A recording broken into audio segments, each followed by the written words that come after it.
motherfucker. You didn't say you wanted some. I know. You can have a beer. I didn't know this was booze. Oh, this hat says, "My dog thinks you're a hoe." Welcome back, guys, to episode 4 of the Baseline Interdiction podcast. It's been a minute. Long minute. It's been a long minute. We apologize for those that have reached out to us and asked us when our next podcast has been. There's been a lot of changes, and for us, it's been very busy. Just a lot of different things changing, going on. Personal lives, classes, doing things to get the last class that we did prior squared away, and then Kind of really just turning Baseline into like an actual business, and the business part of this stuff. We've been doing the training for a while, but then it's like open up this business to where it's actually you have two idiots that you got two idiots that don't know anything about how to be a business and having to ask around for questions and properly fill out W-9 paperwork and getting invoices sent out, and it's been a pain. An LLC approved, and it's for me it's been a little bit easier because Devontay here has been taking the forefront of that stress, and I'm just over here saying, "You got it, guy, you got it." A little recap on things that have happened. We didn't get a chance to kind of do a recap of our class that we did at the Stark County Training Center. All in all, I mean, to kind of keep it short, that class was phenomenal. Right. For that being the first class that we did, we wouldn't have guessed how well that kind of skyrocketed, the Baseline name as well as the interest from a lot of people, to where after having a class of what did we get, 35 to 40? I think there was, originally we had like 43 sign up. That one we did for free, pro bono, so you get a couple people that don't show up for different reasons. I think it was high 30s we had all in all. Yeah, I mean we had high 30s and a lot of important people that came in. We had people from patrolmen to sergeants to training coordinators from different agencies. I mean, we had a couple chiefs in there, so like me and Devontay we're sitting in the room waiting for people to come in. We see people come in and we're sitting there like, bro, I'm fucking nervous. like there's a little hallway off to the side that we were standing in, and we're like, we sure we can do this? And as soon as we started, after like the first 30 minutes, like not even like 20 minutes, and kind of realizing that we were very fortunate to have a very, I guess should I say, involved class. They kept it interesting, asked good questions, and really kind of engaged well with us, that after that 20 minutes, I mean, after when we took our first break, we were like, bro, we got this. Yeah. And it was just flowing so well. And that class that with the time slot that we allotted for was perfect timing. We were able to get everything that we wanted. Left room, a little bit of time left at the end for questions, where we had plenty of questions, just kind of expand on the topics that we had covered. We handed each individual person that came little review papers, kind of give us honest critiques. And to be honest, I mean, we sat down and read through all the review and critiques that people gave, and it was overwhelmingly positive. And we're not even trying to like kind of toot our own horn here. I mean, we were kind of shocked with how overwhelmingly positive it was, to the point of like how I said it kind of skyrocketed the Baseline name. I mean, we from that class alone had three, within the couple weeks after, had 3 different agencies reach out to host us. I mean, I remember the Cuyahoga Falls training coordinator was there, and as soon as the class was over, he came up to us at the end and was like, "Hey, like this class is exactly what we've been looking for." It's a lot of people understood that the way that interdiction classes are going right now, a lot of them are highway oriented, and a lot of people loved the local level, county level perspective of it, and I think that really jump-started a lot of agencies to want to have us come out and teach classes, on their home turf. For example, we have a class coming up here in June, end of June, in Ashland County. Very grateful for them to allow us to come out and give us a place to do the training. What was it, June 26th. June 26th at the Ashland County Sheriff's Office. Registration is open for that. We've made continuous posts and trying to make flyers for that. There's still seats open for that if people are interested in coming down to Ashland County. And then is it September? No, in August. Sorry. Like I said, he's been doing a lot of it. He hasn't had the conversations with the different captains and training coordinators and I've missed a couple meetings that I've had. So we got August 10th. We got Cuyahoga Falls. Great turnout so far. We're excited to get up there. They have a training facility. And then we also have in October on the 14th, we have Elyria. There hasn't been a flyer posted for that yet. Just trying to consolidate some of the not to be emails overwhelmed. I have, and it's a lot going on. Working a full-time job as a police officer on midnights, and then also having to be awake when administrators are up during the day before and still send emails, and it's very busy. Just know I'm very grateful for you because I have not, taken part in any of those conversations. And like I said, I missed a couple meetings. But Devontay's doing a great Sending job. invoices and stuff. And we've been cops. Cops aren't the smartest people in the world, so now it's hard to take on a business aspect of things and have to reach out and send invoices, receive things back, be able to send. It's been a mess knowing what licenses and different things that we have to have just to keep us safe. Legally, then financially dealing with the bank stuff. A little bit of a rough patch at first with that. When you open a new bank account, there's different stipulations, and you got to use your card the first time, and it doesn't work, and then you got to call the bank, and it's just been a. Did you get that? It's been a lot. No, I still have to work on that. But yeah, our card got declined the first purchase that we tried to make, so we're broke already. No, I'm just kidding. No, but for those that don't know, we did after the success of the first class, we did bump up the price of admission to $100 per seat. We wanted to keep it relatively low to kind of still continue to grow and expand. I mean, and you were just talking about the Elyria class. We haven't even posted anything about that, but I mean, it's up there right now with the amount of interest that seats are already taken from Illyria's doing their own. Northern agencies, Northern Ohio and Illyria, kudos to you guys, and we appreciate you more than you know, because like he's saying, we haven't even posted that yet, and honestly, that class has been jumping. And we don't have any contacts up there. Roster, and it's just constantly coming in. So kudos to you guys. You're doing a good job advertising like we agreed upon when we talked about hosting the class. So we appreciate that. However, busy work. My mind needs something to stay busy. So if any other agencies or different places are wanting to host an agency, hit me up. Contact Mr. Devontay Nixon, because we'll go from there. I am unavailable for reasons to not be disclosed. In other news, another reason why we haven't been back in a while is the reason why you haven't helped out much, which I'm giving them a little bit of a, big things have happened. We mentioned before, Hunter had some goals, just like I did as well. Hunter reached that goal finally.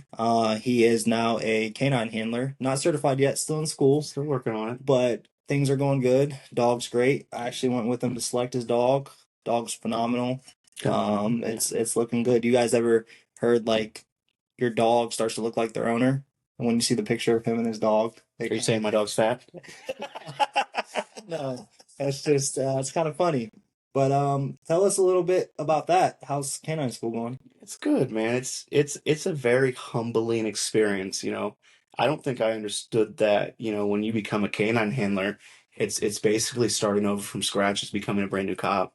A little backstory about my dog. We went and picked him up in Indianapolis from Ultimate Canine. How old is he? He's a year and a half. And what's his name? His name is Luca, continuing the L tradition at our department, where we now have 3 canines of Lewis, Lennox, and Luca. He is a German Shepherd, originally born in Poland. I'm blessed with where this dog, when I got him, was compared to the horror stories that I hear about. When canine handlers get what they call a green dog, where the only thing that dog knows how to do is bite. Your dog is what they called pre-trained, so had some training. Yeah, different things. Had some training already, and by not some training, I mean this dog is squared. Like I said, I could not. I'm in a class right now with 2 other handlers. One that is already certified, and then there's transitioning her dog to a bite dog, and then another handler who is on his second canine, and his dog is green. And when, like I said, just being able to kind of see the stark differences of how each dog needs to be trained individually, and seeing how what may work for one dog does not work for the other dog. Right. And I think that's where, like, it put into perspective, like, could you be like a canine trainer? Like, would you ever want that job? No, no, no, thank you. Like, I'm watching our I don't have guy. the patience for it. Yeah, like, I'm watching our guy kind of, create different scenarios and different ways and innovations to best make the dog as best as possible. I mean, like, props to him. I mean, he is a fantastic trainer, and like I said, I like me being fortunate enough to kind of already had a head start coming into training with him. You know, the dog definitely makes me look better. I'll be 100% honest. And that's how it usually is. You have the dog's the rock star out of the group. The dog makes you look better. Hmm. My dog and I, we just came up on our 1 year on the road, and even looking back, everybody told me before that your dog is going to be a completely different dog, and you're going to look back and go, was this ever possible? Hmm. My dog's had multiple apprehensions already, numerous drug seizures, and he has done amazing in every scenario, and that's hats off to our trainer. Hmm. Shout out to the Police Canine Association. Great, Fantastic phenomenal people. things that they put your dog through. They make them ready for the real world. Some things that other companies or training groups don't do. And I And think it's very important. and they're a great support system. For sure. I mean, to kind of give a little background on them, like, they cover, to be a part of that association. We go there, when you're not in class, every other week, and we do training days with them with multiple different canine handlers from across Ohio. And we had, for example, we had some people come in from out of state today to train with us with a different canine organization, and just hearing, when they came to our facility, they were blown away. I mean, with what we had and what we are able to do when it comes to training our dogs to really make them as best as we can.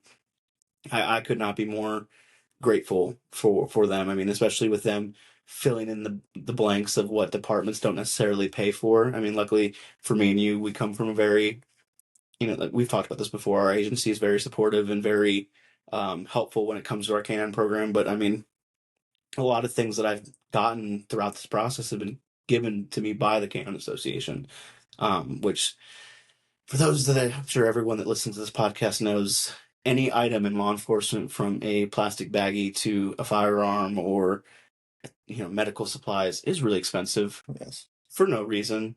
Um, you know, Pants nowadays are $90 to $100 for no reason. So that they're great people. And like I said, we could not be happier to train with them. Dog's a narcotics dog, right? And narcotics, dual purpose and apprehension, in narcotics. So we're working on all the odors now and trying to get honed in more than what he already was. Um, and I think that's it is so cool to watch these dogs. I mean, someone made an analogy the other day of, like, these are like the sport athletes of dogs. Yeah. And you know what really irks me is having Luca now. I have a personal dog at home, a little pit bull. I adopted her from an animal complaint call a couple months ago because I didn't know the true reality of when the canine opportunity was going to come, and it came a lot sooner than I thought. And it is extremely annoying Yeah. having a dog that listens to you and is so smart and intellectual, to then have him and then put him away and go let out my other this crackhead that does not listen for the slightest, who pees sometimes for no reason. It is extremely infuriating. I love her to death, but man, it is so annoying Yeah. to have one dog that's like the best child, Right. to then the I'm gonna push back, fuck you type mentality. Right.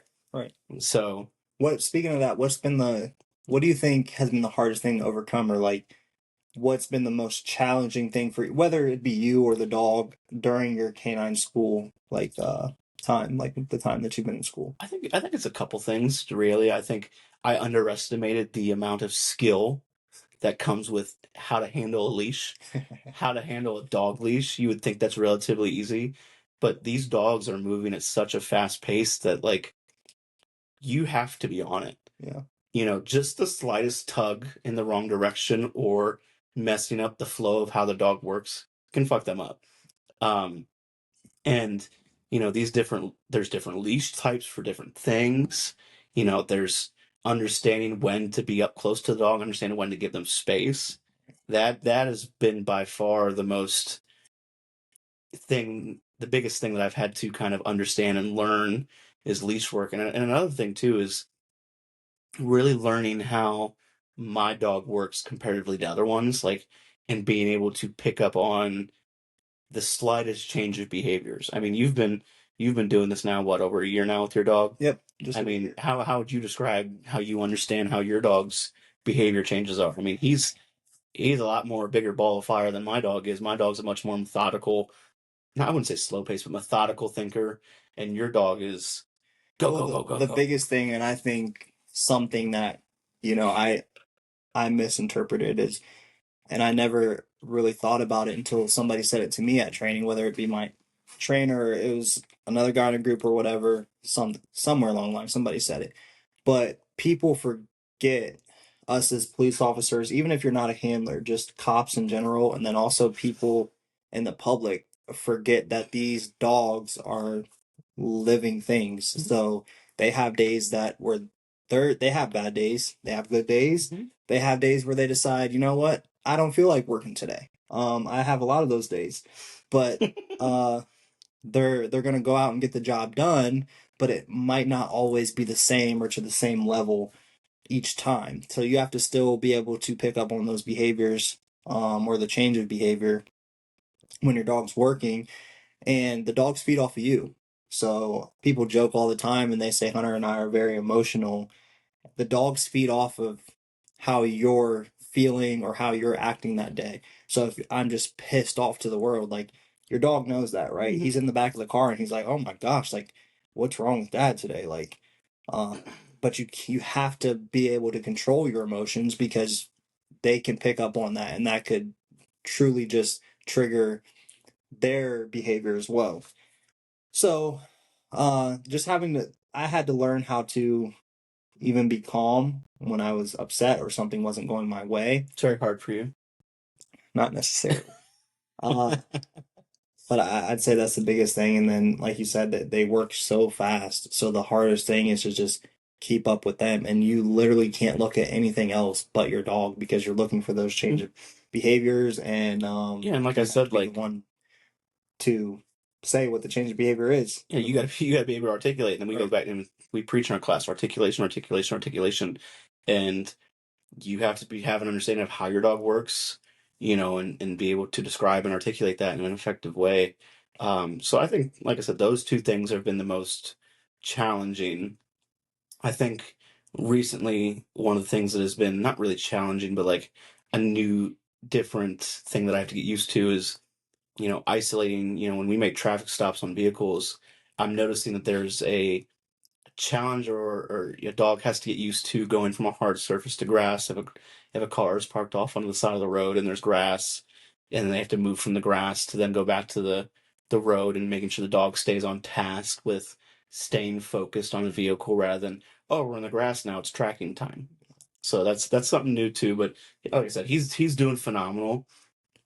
But I definitely make jokes from time to time that, I hold a leash like a 6-year-old because And then it happens. It happens. I mean, it gets to the point to where now, and trust me, I'm no expert, but it's gotten a lot easier. And now I'm doing things I don't even think about. But when I first started, everybody's looking at me laughing, and you just look awkward as hell. And your dog's probably like, "What is this doing?" Because you're just doing Lord knows what. So yeah. When are you done? What's it looking like? Canine So school. so I started in March, in April. I started in April, on the first or second weeks in April, and I'll be done. State cert on the 3rd of June. So I'll come back to the family and the world of our agency back on around June 8th. It took me a while to kind of figure out what kind of shift I was going to because my partner here wanted to be a little indecisive on where he wanted to go. Um, but from what it sounds like, I'll be going back to midnights, whereas I was on midnights for most of my career and where I enjoy to be. And are gonna go have a nice little lovely time one day shift and work with a detective bureau that is very want and willing to and say they've needed a dog for quite some time. Um, so you'll be able to put in your own work as well as work with them. And time has flown by. I Yeah, mean, goes I so fast. yeah, I mean I've And just been wait till you hit the road because then you're like, holy smokes, like it's already been a year and you yeah, haven't even seen it just goes so fast. yeah. I mean I feel like I've been in school. I mean it's been 5, 6 weeks now, and I've been out of touch from the department. But like honestly, like it feels like week two. Not for like the performance of the dog, but like it is just flying by. Like we are doing stuff every single day, and I wouldn't have guessed that it's already middle of May. Like time has flown by. So again, just really super super grateful for the opportunity to kind of expand on him. Another thing I wanted to talk about is going back to how cool it is to watch them work. Yeah. There's things that Feel like a proud dad. You're like oh dude, watching your kid dude, go win the race. yeah, And I mean, doing things that you think a dog shouldn't be able to do, or man, I don't know if my dog's going to do this when it comes to, properly doing a send through a vehicle window, elevated surfaces or elevated hides for odors, um, and really kind of putting them to the test to see what they're willing to do and how far they're willing to do it. and the biggest thing too is I think there's a few people out there that they're scared to allow their dog to fail. The biggest thing is you're gonna have failures. Hmm. Um, Set it up to where your dog fails in training, so he learns from it. Hmm. Because it's easy when you have your buddy go lay a track for you in training, or you have your buddy do a hide with dope, and they're kind of walking with you and there's dope there, but then to take that and then go out on the street where you have no idea and now you're literally just relying on that change of behavior and you have to pick up on it. Sometimes it becomes hard because you're not used to knowing something's there or knowing something's not there. So you're relying on just the dog to find it, but he's relying on you to pick up on his change in behavior, because if you don't pick up on his change of behavior, he's like, what the hell? It's right here, and you don't pick up on it, and then he's finally like, oh, all right, and you take him off of it or you pull him Yeah, off of it, and it and that's just what, becomes a problem, and and then bad habits create and hmm stack on top of each other. and that's the biggest thing too. Is like I said, the slightest tug can mess up a dog. So that I mean that's real important. I do have a question for you. When you were in training, did Lennox ever like during when you were doing odor work, did he ever try to jump into cars or on top of cars? Yes, he has this thing still to this day. I don't know why. Um, if a window's down, like like a driver's side or passenger side window, usually he'll put his paws on the car and he'll stick his head in the window and he'll kind of sniff and sniff. But No, so I mean full on jumping on the car. well, I haven't allowed him to, but he would if he's tried to, but Yeah, uh, yeah, because like in training it's today, my man jumped on the hood, yeah, and if and it I was like, "What happens, are you then doing? it is what it is. But Like yeah, we don't want to allow our dogs to do that. you're an 88-pound dog. What are you doing on a hood of a abandoned Right, vehicle?" So I mean, just trying to work out those and but again, like, but then it's also the fact of like where we train the dog to apprehend the suspects in vehicles. So it's right, like how do you get their mind to change and switch to all right, we're looking for this now. We're not looking necessarily looking to do a bite. right. So I mean, it is a lot, and I have been tired before I came over here. Almost done though. Yeah, before I came over here, I took a nice solid fat 2 hour nap. So it was nice, but it's just been a lot. And when it comes to you and I getting together, and like I said, we apologize for the lack of content when it comes to um the podcast. I mean, you've been doing a great job with the social media stuff, but I've definitely kind of not been able to be as around with school. And I feel like a student all over again. And I said I would never go back to school, but here I am. It's it's a lot, but man, it is the most rewarding job, and it is something that I've wanted my entire life, and I could not be more thankful that I'm here now and living it. That was my biggest goal and my biggest dream. So I cannot wait to come back to the road and I can't wait either. it's It's exciting to watch you go through school, knowing that you're coming back to the road and getting to see the success and see what you and it's really exciting. Well, I mean, there's that to talk about too. I mean, this is something we talked about Yeah. 5 years ago. Yeah. You know, when you and I, you know, became close, we were like, man, it'd be really cool. This was when back when I worked for a different agency. It'd be like, not only would it be cool to work together, but like it'd be cool to like run a canine unit together. Yeah. And here we are. Yep. And now it's us, and then we have our sergeant who is the canine coordinator. He also runs his dog, and it's just like the three amigos. We all think the same. We all have the same goals for the most part, and we kind of have the aspirations to be together. the best canine unit in Northeast Ohio. Yeah. So I've had a lot of success with that. I'm trying to think what else. How's that hair with the German Shepherd? Dude. Like, dude. Back of the cruiser all. Dude.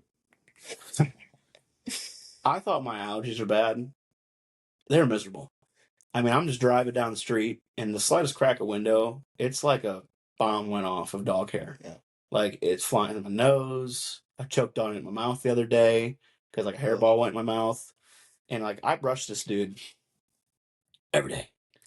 Every day. And I'll brush the same spot over and over again, and it keeps coming out. Yeah. But, of course, you know, when I give him a bath and I blow him off, no hair wants to come out then. Yeah. No, not a single lick of hair wants to come out. Well, like my personal shepherd, my home dog, he's the same way. I can sit there and pluck him like a chicken, and it just keeps coming, and I'm like, where is his hair coming from? And then it gets wet and it sticks together and clumps together, so then it doesn't blow. So yeah, no, I understand the pain with that. I vacuumed the car out the other day, and I was like, man, where the fuck is all this hair coming from? I was like, there's just more and more. I was lifting up the fucking the thing he lays on in the back, and I was like, there's fucking hair under here. So how the fuck get under here? So it's everywhere. Like, I'm a very like clean person. Like I can't stand mess, and like I've kind of pride myself on my cruiser being clean. Some people may disagree with that. The same thing for 2 years. I mean, 2 months, and then I was like, oh yeah, it's people don't believe you when you say it is impossible to keep a canine cruiser clean. I could clean my car and it'd be dusty, dirty, with dog dander and fur, and 2 days after I clean it, and it's like, I mean, some people may disagree. Like I said, I keep my cruiser clean. You know, since there was a whole incident when someone freaked out that there was a single piece of cheese from Taco Bell in the floor of the car. But man, I cleaned that car, and not even 2 days later, dust, dog hair, everywhere. And today the weather was it kind of rained today, so like he got in the car and I saw him shake off, and I saw like wet spots all over the doors, and I was like, you piece of shit. Yeah. Which means I'm gonna have to wipe that down all again, because I'm not trying to be out here where my dog is living in a fucking pigsty. Right. So, well, I mean, once he's done with school, you'll see our seizures story on our Instagram continue to go up. It's been kind of down right now. I'll be completely honest. I've been kind of moping around because I know the schedule change is coming, and I'm kind of just chilling for a little bit now. Every once in a while there'll be something up there, but we'll be big back into it once Hunter here gets done with school, back on the road, and we both get some motivation and that kicking our ass to get up and do some things. The classes, keep signing up for those. We appreciate you guys. They're amazing. We promise you won't regret it. You will learn something. Or if you just want to come and debate, if you think we're the biggest idiots in the world or your way works better, come explain what you do. For the future reference, if you guys have anything you want us to talk about on podcast, different questions, comments, concerns, or different things you want us to touch on, hit us up on Instagram. We'll get that squared away for you. Try to come up with some different things now that we're going to be back into doing this. Is that all you got? I mean, we're back at it. We're back at it, yeah. Back at it we can't guarantee that we're gonna be every 2 weeks like we were, but we'll probably get 1 or 2 out before our next class in June. Kind of maybe do another update. I would like to talk to you more about maybe things that I've missed, maybe any more recent arrests. Kind of do some reviews and debriefs on maybe recent seizures or arrests that we've had. But we're excited to see you guys. We're really, like I said, very, very grateful to where Baseline has come just after our first class. And let's, so you guys don't think we're a bunch of rookies. And like first class where we've done it at another agency where they've hosted, we've done numerous where we've been in. It was a lot of in-house from other people coming over to our agency and stuff like that. But our first public class, is that better? first hosting agency class. Okay, sorry, my bad. My articulation skills must fucking suck, but it's fine. Been off the road for too long. Yeah, no You shit. gotta learn how to talk to people. Yeah, again. I gotta learn how to fucking put on a uniform again. Jesus Christ. But no, it's been really good. We're very excited to see where this goes, and we're very grateful for, like I said, the three agencies that are hosting us the remainder of this year. Um, we hope to see you guys there. Like I said, registration is open for the Cuyahoga Falls class, $100 a seat. Registration is open for the Ashland class. It takes a simple email. As soon as you send an email, my partner here, Devontay, sends you an email back. We're very responsive if you have any questions, comments, or concerns. So we're looking forward to getting back at it, and we're looking forward to making this one of the best training programs for law enforcement. So as always, go out there, establish your baseline, and we'll see you guys next time. Thank you.